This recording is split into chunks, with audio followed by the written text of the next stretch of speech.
以下係美國心臟科醫生羅林斯嘅故事。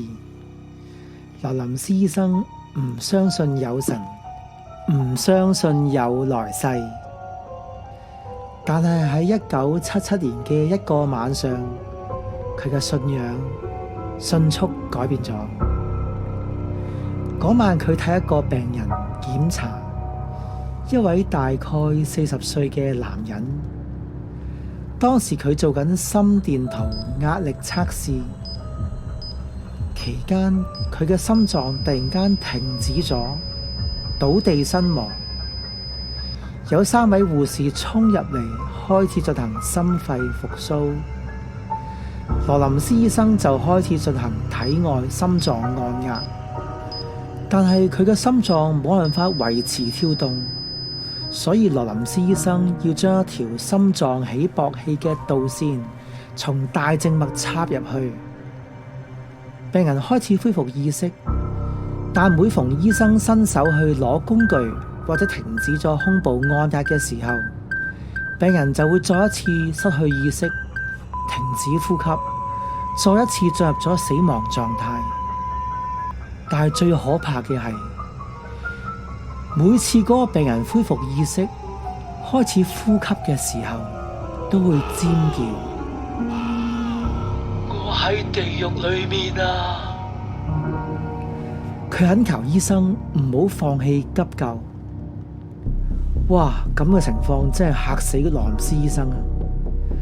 每次醫生停低，都會將病人送返去嗰個恐怖嘅地方。病人睇起嚟都嚇呆咗。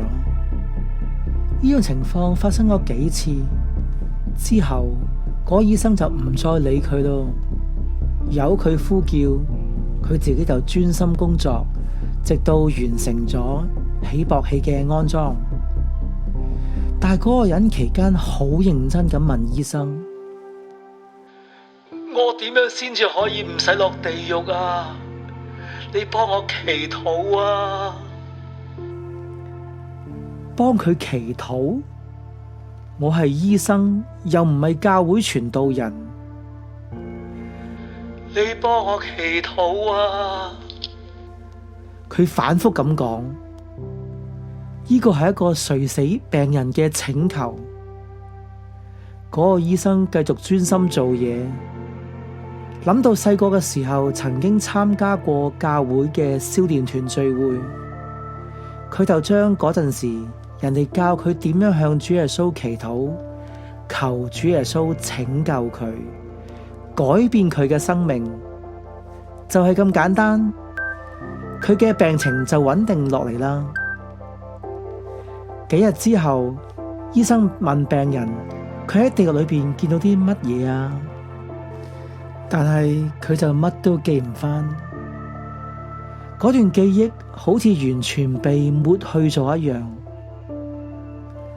不過祈禱之後發生嘅事，佢就記得好清楚，包括醫護人員對佢進行急救。呢段經歷徹底改變咗呢位醫生所有嘅信念。